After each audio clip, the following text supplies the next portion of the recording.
Okay.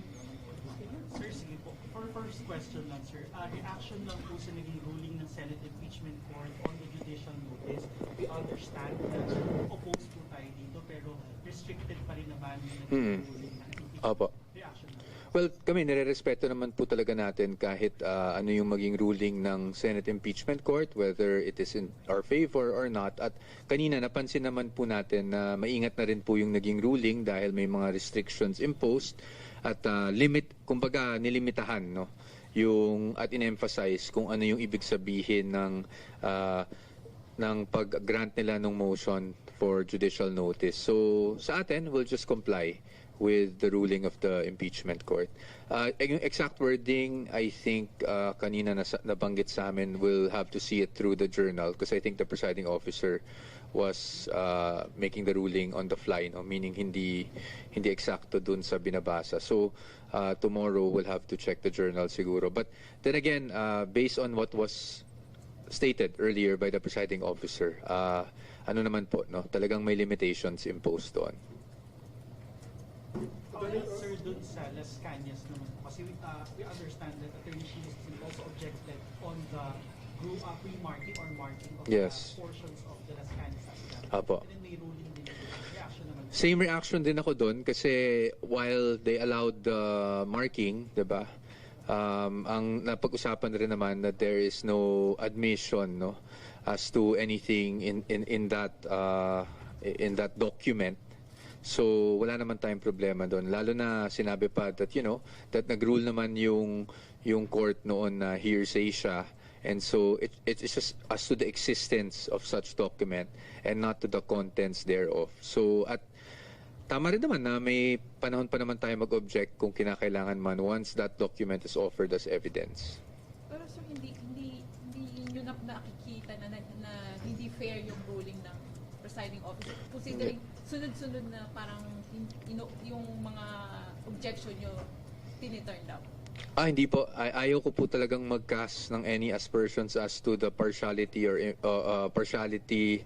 or any notion of partiality on the impeachment court. Kasi nakikita din naman natin na kahit naman na pinaboran yung motion, meron din namang scope lang, no, na inilatag din ng impeachment court. Meron ding mga limitations. And I think the presiding officer took extra steps just to really emphasize na while they're taking judicial notice or while they're allowing the marking, hanggang ganito lang yung sakop niyan at hanggang ganito lang ang implication niyan. So wala naman po tayong nakikitang ganun na partiality, and we really don't want to say anything as to that, no, against the impeachment court. Sir? Yes. Sorry. Sige po. Very lang yung point. Yung judicial notice, why were you parang apprehensive na the court will take before the decision na?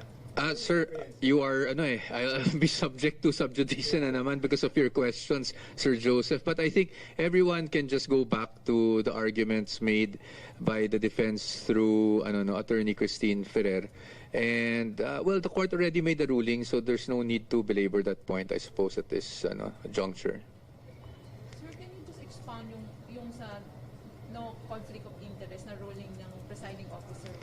So, Nag-rule lang siya na wala namang conflict of interest. So. Ano pa dapat sasabihin na position ng baka sa No. I just wanted, it wasn't a position on conflict of interest. I wanted to, say my piece on the context of that meeting para naman hindi na-insinuate na may parang mali doon na ginawa ko or ng anyone or ng OVP in that aspect, no? And in fact, Senator Judge Joel Villanueva even already helped me with that, diba? Tinanong niya yung witness kung may illegal ba doon, and the witness said, hindi po, kasi kahit po ibang ahensya, kinakausap din po kami. So, there was no need to expound on that. I really felt the need to because I was alluded to, I think twice, plus yung mga nakikita ko sa SOCMED, alam nyo naman, diba? So I just wanted to clear the issue para naman hindi nami-mislead yung mga kababayan natin doon sa essence ng ganung meeting at para mabigyan natin ng konteksto. But, nagsabi na naman ang presiding officer na hindi na kailangan na magsalita pa ako ukol doon, and of course, Senator Joel also already clarified that matter. So at least that matter has been put to rest. What do you want Nag-request ba talaga kayo ng audit query in the first place? place? I don't want to discuss it now because yun nga yung magiging issue. Baka sabihin I'm already I'm already talking about things that are being discussed in court. But yun lang po talaga na wala namang masamang nangyari doon. And nabanggit ko na rin kahapon that it was actually COA ICFAO that asked for that meeting. Pero sir, importante ba yung audit query? In general sense, ano ba Hindi naman. We were just basically it wasn't even me. It was really OVP, no? Kasi hindi naman napag-usapan yung DepEd doon sa meeting na yon. So, ang ano lang naman, ang essence lang naman doon is, 'di ba, pinag-usapan, nasabi naman ng testigo to, so I think I can say this at least. Nasabi naman ng testigo that we were just there to clarify guidelines. So, syempre ang posisyon namin, kung ka-clarify lang naman yung guidelines, bakit hindi audit query, 'di ba? Ang gawin nila. And that's you can actually download the audit query memorandum in the COA website. It's actually part of their it's actually one of their I mean, if you want to know what an audit query is, you can download it from the COA website para malaman nyo rin. But nagsabi rin naman na they eventually issued an AOM, so sinagot na lang yung AOM. So in short, walang conflict of interest, hindi illegal yung Hindi, yung conflict of interest sa akin, it's a different matter altogether. But hindi naman illegal yung meeting, nasabi na yan kanina. Like I said, sir, let's not tempt me to be subjected to the rule on sub judice, no? I hope the media can help me also not violate that rule. But I know you're after sound bites, but I hope you can also help me not violate that rule. So, ang sa akin lang is na-clarify na hindi illegal yung ganong meeting, hindi lang OVP or DepEd ang ahensyang nakikipag-meeting.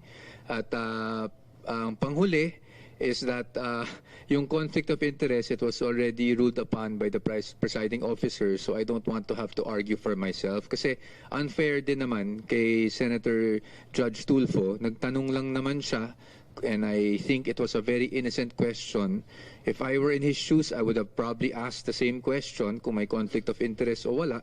At nag-rule naman na ang presiding officer without even asking me to argue my side, so or to comment on that question. So I think I should also be fair to Senator Judge Tulfo that I don't air out my arguments through the media. Pero sir, tama ba? No? May AOM na and then gusto sana niyo magkaroon ng audit query? Hindi, wala pang AOM nung panahon na yun. Wala pa. Wala pa. Dahil sabi mo nga, after No, nag-issue sila ng AOM. after ng congressional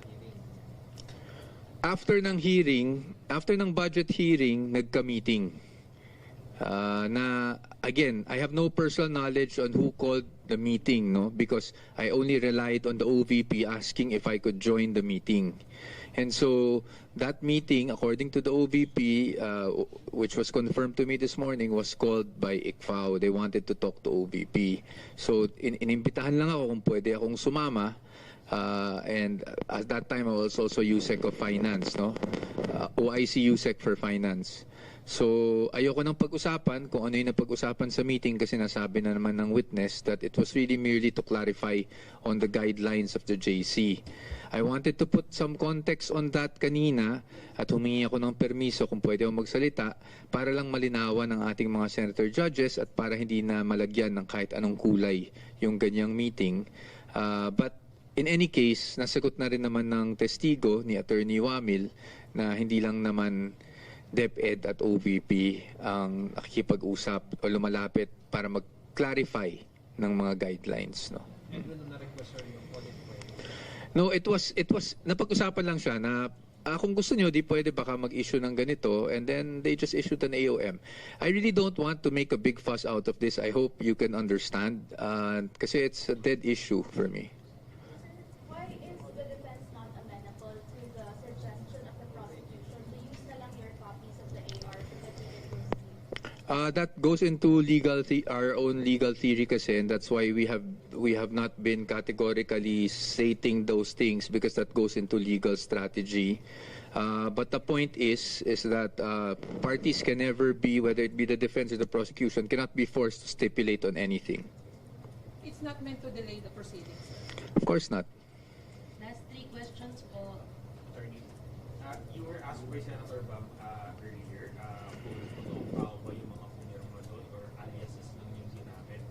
Hindi mo ito sinagot kasi sabi mo pupunta to the pero just wondering baka you can give paano nyo ba ito mapapatunayan na, or mapapatunayan na totoong tao itong mga to, or alias lang ba ito? Sir, obviously, kung hindi ko sinagot sa court, lalong hindi ko sasagutin sa media. Attorney, nagsettle na ng date on when you will mark the evidence? Yung extended pre-trial tomorrow or Friday? When? I have no idea as of this time. I think they're still trying to fix the date. I have no information on that. We'll let you know once meron ng agreement between the parties. How big of a leeway are you willing to give during those meetings, considering that the defense has been quite bent on not stipulating on anything? What do you mean by leeway, ma'am? Quite vague. Meaning, sir, ano yung inaasahan natin na mapagkakasunduan nyo? Either Hindi natin alam. Ayokong pangunahan yung mga magiging pag-usapan doon. It is, as the presiding officer said, it is one last chance to see if stipulations can be made, but the defense has been firm in terms of acknowledgement receipts. My next question would have been, would it be a futile attempt for the prosecution or the court to call this kind of proceedings, considering that, again, the defense has been quite bent on standing its ground? Premature for me to say anything. Let's see muna. It was a directive from the presiding officer, so we will comply, and then we'll just see what happens after. Attorney, pinapasapina na, no? Yung dalawang SDO, si Gina Acosta and si Edward Maarda.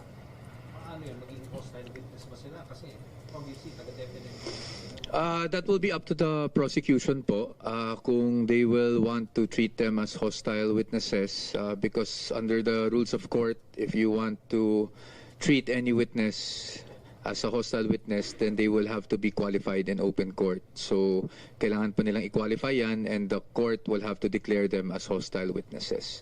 But I think better directed to the prosecution. Sila yung Sir, dyan.